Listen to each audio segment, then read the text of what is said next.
वर्षानुवर्ष पक्षासाठी सगळं करायचं, नेत्यांचा प्रचार करायचा, सभास्थळी खुर्च्या उचलायच्या, दिवस असो की रात्र नेत्याच्या एका फोन कॉल नंतर हजर राहायचं. मात्र जेव्हा उमेदवारी जाहीर करण्याची वेळ येते तेव्हा हेच कार्यकर्ते पक्षाला दिसेनासे होतात. काल परवा आलेल्यांना तिकीट मिळतं आणि 10 ते 15 वर्ष पक्षाची निष्ठा बाळगून असणाऱ्यांना डावललं जातं. छत्रपती संभाजीनगरमध्ये अशाच निष्ठावंतांचा आज उद्रेक झाला. कुणी लाखोल्या वाहून संताप व्यक्त केला तर कुणी अश्रूंच्या माध्यमातून भावनांना वाट मोकळी करून दिली. 18 वर्षापासून मी भारतीय जनता पार्टीचे पदाधिकारी आहे आणि हे त्यांनी ओपन मधून मी तिकीट मागितलं होतं. छोटा कार्यकर्त्याच्या बायकोला त्यांनी आणून उभं केलं माझ्या समोर आणि बी फॉर्म दिला गेला. ही योग्य पद्धत नाहीये, ही पद्धत नाहीये. मी आता शांत बसणार नाही. कोणता प्रभाग आहे ताई?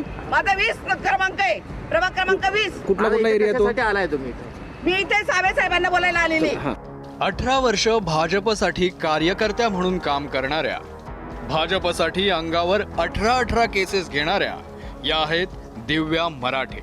संभाजीनगर महापालिकेसाठी पक्षानं उमेदवारी न दिल्यानं त्या मंत्री अतुल सावेंना जाब विचारण्यासाठी निघाल्या. मागच्या वेळेस सुद्धा माझं तिकीट कापलं गेलं. का कापलं गेलं? मग तुम्ही तेव्हा नाही सांगायचं मॅडम तुम्ही काम करू नका. का तुम्ही सांगतात का विरोधात? फॉर्म भरून घेतात, येते फॉर्म घ्या, राख्या जमा करा. मुख्यमंत्र्यांच्या राख्या जमा करण्यासाठी 1000 राख्या जमा केल्या मी. हे पद्धत योग्य नाहीये. मला येता आता जॉब मिळालाच पाहिजे. मला हे जॉब पाहिजे. मी किती वर्ष शांत बसणार? 18 वर्ष झाले मला काम करून. त्यांना भेटायला अतुल सावे भेटत नाही म्हटल्यावर दिव्या मराठेंनी तिथेच ठिय्या मांडली. नाही केले प्लीज.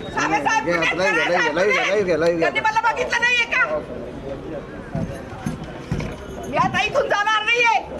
मी आता उपाशी नापाशी ते आंदोलन करणारे मी इथून आता उठणारच नाहीये. पक्षानं तिकीट नाकारल्याचं समजताच सुवर्णा माताडेंना अश्रू आवरणं कठीण झालं होतं. मग अनेक दिवसापासून काम करते. मी स्वतः फिरतीये. मी दवाखान्यात 8 दिवस ऍडमिट असून मी घरोघर प्रचारासाठी फिरलीये. आज आमच्यासारख्या निष्ठावान कार्यकर्त्यांना डावलून हे असे गुन्हेगार लोकांना हे करते, तिकीट देत आहे. मग यांच्या अगोदरच उमेदवार डिक्लेअर राहतात. मग साध्या कार्यकर्त्यांकडून कशाला काम करून घेता, कशाला प्रचार करून घेता? कालपर्यंत तर सर्वात नाव होतं आमचं, टॉपवर आमचं नाव होतं कालपर्यंत. आजच गायब झालं का ते? घरदार सोडून वेळेप्रसंगी लेकरा बाळांकडे दुर्लक्ष करून पक्षासाठी काम केलं. मात्र जेव्हा तिकीट वाटपाची वेळ आली तेव्हा काल परवाच पक्षात आलेल्यांच्या डोक्यावर कमळाची फुलं पडली. त्यामुळे एकीकडे निष्ठावान कार्यकर्त्यांचा संताप अनावर झाला होता, तर दुसरीकडे तिकीट वाटप करणारे अतुल सावे आणि भागवत कराड केबिन बाहेर येण्याचं नाव घेत नव्हते. अहो मी 30 वर्ष झाले झक मारतोय भाजपमध्ये. कुत्र विचारित नव्हतं त्यावेळेस आम्ही काम केलेलं आहे. 2 सगळ्या पदाधिकारी मुंडे साहेबापासून काम केलेलं आम्ही. आणि आम्हाला जे हाकलतात, आम्हाला पोलीस दडपशाही करून हाकलतात.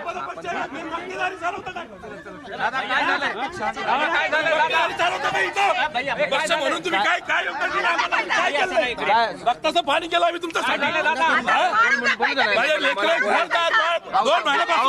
नोकरी सोडली मी, नोकरी यांच्यामुळे माहिती का? पक्षात काम करू लागलो, 2 महिन्यांनी प्रचार करू लागलो.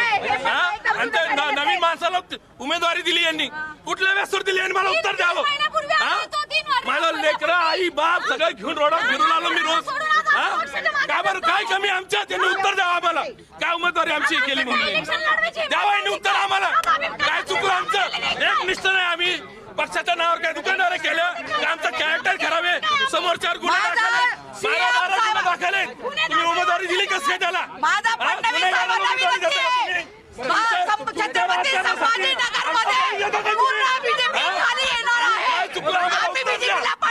उत्तर पाहिजे. अखेर पोलिसांना सौम्य बळाचा वापर करावा लागला. तेवढ्यात श्रीअण्णा भंडारी नावाच्या कार्यकर्त्यानं स्वतःच्या अंगावर पेट्रोल ओतण्याचा प्रयत्न केला. पेट्रोलची बॉटल वेळीच हिसकावून घेतल्यानं मोठा अनर्थ टळला.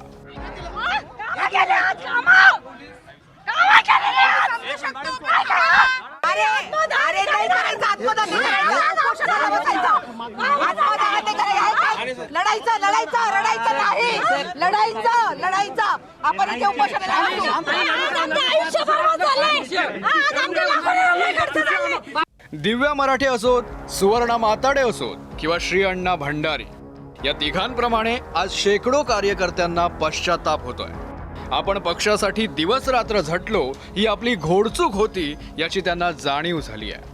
नवीन जी आली आहे तिने कुठले गुन्हे नाही काय नाही, ओबीसी ला ओपन मधून दिलं. ओपन सीट महिलांसाठी सुटलेली असताना भाजपा बदललंय, पैशावर चाललंय असा आमचा स्पष्ट आरोप आहे. पैसा लो पैसा फेकावर तिकीट लेके जाओ, हेच झालं. भारतीय जनता पार्टीच्या 41 वर्षापासून मी काम करतो. 84 पासून 95 ला निवडणूक लढवली होती.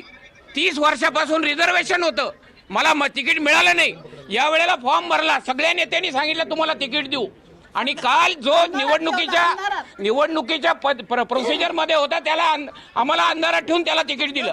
गेल्या 25 वर्ष सर आम्ही काम केलं, रात्रंदिवस पक्षाने जे जे आदेश दिले ते केलं सर. आणि आता वेळ आली तर दुसऱ्याचं नाव येतं हे योग्य नाहीये.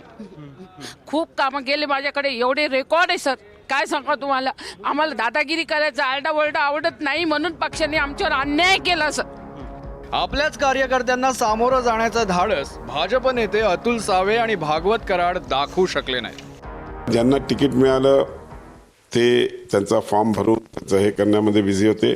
ज्यांना नाही मिळालं ते नाराज होऊन तिकडे प्रचार कार्यालयावर आले. आम्हाला नक्कीच अंदाज आहे की ह्या लोकांना त्यांची नाराजी व्यक्त त्यांनी केली ती काही चुकीची नाही, कारण की प्रत्येकजण तिकिटासाठी प्रयत्न करत असतो, पण एकालाच तिकीट मिळत असते. आम्ही अनेक लोकांना नंतर भेटलो, त्यांची समजूतही घातली. आता काही लोकांना त्यांना अजूनही भेटू आणि काही लोक फॉर्म भरलेत वगैरे त्यांच्याशी पण आम्ही संपर्क करू, त्यांना समजवत घालू.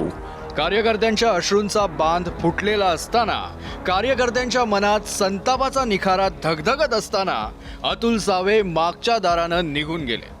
एकीकडे कार्यकर्त्यांची निवडणूक म्हणत स्वतःला पाहिजे तशी राजकीय समीकरणं जन्माला घालायची आणि या समीकरणातून निष्ठावान कार्यकर्त्यांनाच वगळायचं. छत्रपती संभाजीनगर महापालिकेत कुणाची सत्ता येईल ते 16 जानेवारीलाच कळेल. मात्र या कार्यकर्त्यांना त्यांच्या पक्षानं लढण्याआधीच हरवलंय एवढं मात्र नक्की. कृष्णा केंडे, एबीपी माझा, छत्रपती संभाजीनगर. एबीपी माझा, उघडा डोळे बघा नीट.